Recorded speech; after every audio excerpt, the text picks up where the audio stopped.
ناظرین کی خدمت میں سلام و آداب. آپ دیکھ رہے ہیں وائس آف لداخ. آج منگل ہے، جون کی 10 اور ذی الحجہ کے 13 تاریخ. آج کی تازہ ترین خبروں کو لے کر میں سعید ہاشم رضوی حاضر. ناظرین سے گزارش ہے کہ تازہ ترین خبروں اور حالات و واقعات سے باخبر رہنے کے لیے ہمارے چینل کو سبسکرائب کریں اور خبریں آخر تک ضرور دیکھیں. آپ دیکھ رہے ہیں آپ کا پسندیدہ news channel voice of Ladakh.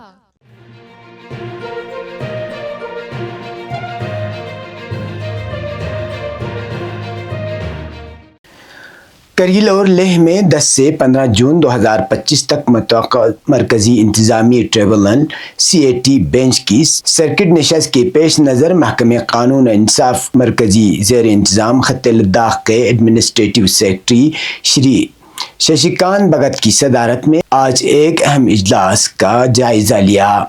یہ اجلاس سیکرٹری موصوف کے دفتر میں منعقد کیا گیا، جس میں لیہ میں تعینات تمام قانونی افسران نے بذات خود شرکت کی، جبکہ کرگل میں تعینات افسران ویڈیو کانفرنسنگ کے ذریعے شامل ہوئے. اجلاس کا بنیادی مقصد دونوں مقامات پر CAT بینچ کی نشستوں کے دوران زیر سماعت مقدمات کی صورتحال کا تفصیلی جائزہ لینا تھا. اجلاس کے دوران نوٹیفائڈ کاز لسٹ کی بنیاد پر مقدمات کی انفرادی سطح پر جانچ پڑتال کی گئی. متعلقہ افسران کو ہدایت دی گئی کہ تمام زیر التوا معاملات میں بروقت جوابات داخل کیے جائیں تاکہ مقدمات کی مؤثر سماعت ممکن ہو سکے. ایڈمنسٹریٹو سیکرٹری نے تمام قانونی افسران کو ہدایت دی کہ وہ سماعت کے دوران متعلقہ ریکارڈ سمیت موجود رہیں تاکہ عدالت کو مکمل معاونت فراہم کی جا سکے اور کارروائی میں کسی قسم کی رکاوٹ نہ ہو.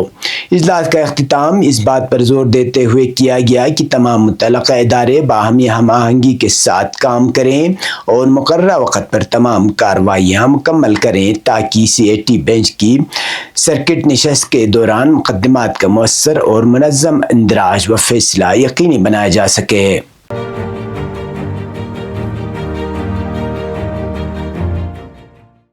چیئرمین و چیف ایگزیکٹو کونسلر لداخ خود مختار پہاڑی ترقیاتی کونسل کرگل ڈاکٹر محمد جعفر آخوند سے مہابودھی چیریٹیبل ہسپتال کی ٹیم نے ملاقات کی اور کرگل کے اسکولی بچوں کے لیے وقف کی گئی 823 اینکیں ان کے سپرد کیں.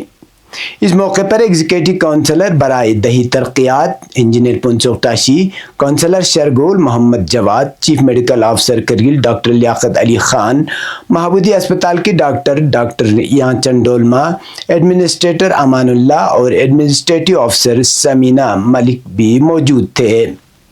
تقریب سے خطاب کرتے ہوئے ڈاکٹر یانچن ڈولما نے بتایا کہ یہ 823 اینکیں ان بچوں کو دی جا رہی ہیں جن کی آنکھوں کی سکریننگ گزشتہ برس کرگل میں منعقدہ طبی کیمپ کے دوران کی گئی تھی. انہوں نے مزید بتایا کہ ماہ جولائی 2025 میں مہابودھی اسپتال کی جانب سے شرگول و زنسکار میں بھی طبی کیمپ منعقد کیے جائیں گے. اس موقع پر ڈاکٹر جعفر آخوند نے مہابودھی اسپتال کی اس انسان دوست خدمت کو سراہتے ہوئے کہا کہ اسپتال نے جس جذبے سے بغیر کسی مذہبی، نسلی یا طبقاتی امتیاز کے انسانیت کی خدمت کی ہے وہ قابل تعریف ہے.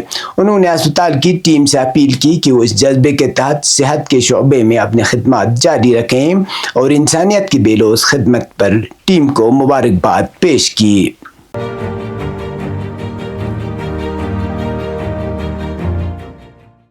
امام خمینی میموریل ٹرسٹ کرگل کے ذیلی تنظیم زینبیہ ویمن ویلفیئر سوسائٹی کے زیر اہتمام ہفتہ ولایت کے موقع پر ضلع کرگل کے مختلف دیہاتوں اور علاقوں میں خواتین کے لیے خصوصی دینی آگاہی پروگرام منعقد کیے گئے.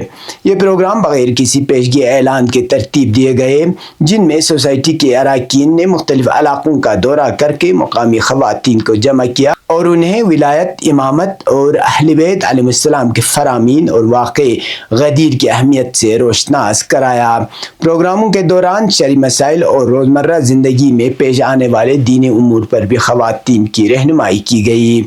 ان دینی نشستوں کا مقصد خواتین میں دینی شعور اجاگر کرنا اور ان کے فکری و مذہبی تربیت کو مضبوط بنانا تھا. زینبیہ سوسائٹی کی ٹیم جن علاقوں میں پہنچی ان میں لالوں سلمو، وکھا ملبک، شرگول اور بٹم بس قابل ذکر ہیں. مقامی خواتین نے ان پروگراموں میں بھرپور شرکت کی اور سوسائٹی کے اس کوشش کو سراہا. زینبیہ ویمن ویلفیئر سوسائٹی کا کہنا ہے کہ آئندہ بھی اس طرح کے دینی اور سماجی آگاہی پروگراموں کا سلسلہ جاری رکھا جائے گا تاکہ خواتین معاشرے میں فعال اور بامقصد کردار ادا کر سکیں۔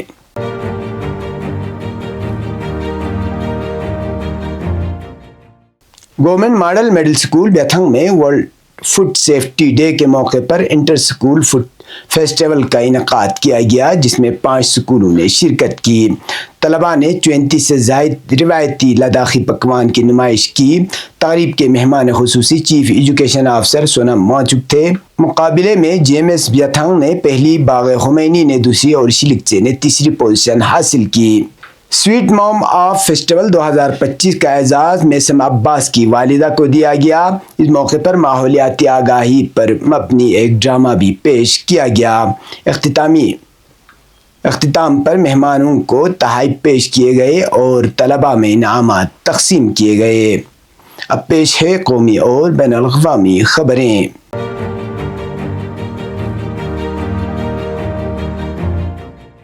محکمہ موسمیات نے جموں کشمیر کے لیے 5 روزہ شدید گرمی کی لہر ہیٹ ویو کی پیش گوئی کی ہے، جس دوران درجہ حرارت معمول سے زیادہ 4 ڈگری سینٹی گریڈ زیادہ ریکارڈ ہونے کا امکان ظاہر کیا گیا ہے۔ یہ ہیٹ ویو محکمہ موسمیات کے مطابق مئی کے آخری ہفتے میں ہونے والی 3 روزہ بارشوں کے بعد ریکارڈ کی گئی ہے اور اس دوران وادی کشمیر میں جون کے ابتدائی 4 دنوں میں درجہ حرارت 20 ڈگری سینٹی گریڈ سے بھی نیچے ریکارڈ ہوا تھا۔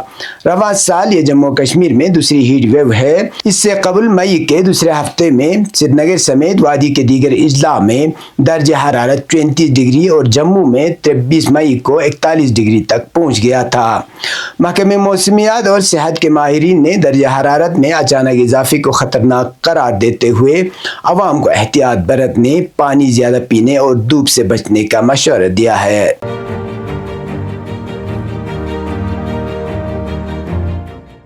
اسلامی تعاون تنظیم OIC نے اسرائیلی فوج کے امدادی جہاز میڈلن پر حملے کی سخت مذمت کی ہے۔ تنظیم نے اس حملے کو بین الاقوامی انسانی حقوق کی سنگین خلاف ورزی قرار دیتے ہوئے عالمی برادری سے فوری اقدام کا مطالبہ کیا ہے۔ OIC نے بین الاقوامی کارکنان کی فوری رہائی اور غزہ میں امدادی سرگرمیوں کی بحالی پر زور دیا ہے۔ تنظیم نے کہا ہے کہ اسرائیلی جارحیت کو روکنے کے لیے عالمی سطح پر سخت اقدامات کی ضرورت ہے تاکہ فلسطینی عوام کو درپیش مشکلات کم کی جا سکیں۔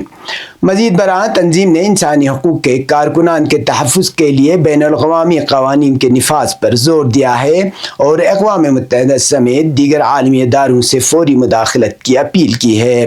یہ معاملہ عالمی سطح پر توجہ حاصل کر رہا ہے اور انسانی حقوق کی تنظیمیں اس پر رد عمل دے رہی ہیں۔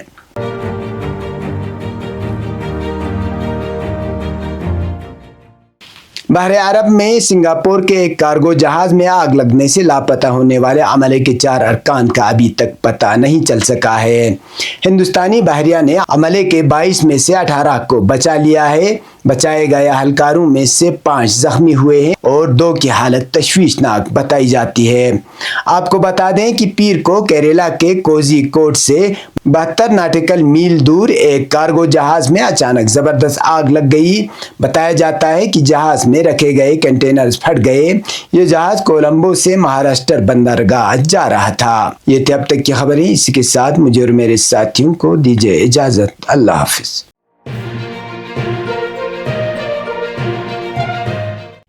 مقامی، قومی اور بین الاقوامی خبروں سے باخبر رہنے کے لیے چینل کو لائک، شیئر اور سبسکرائب کریں، ساتھ ہی بیل آئیکن دبانا نہ بھولیں۔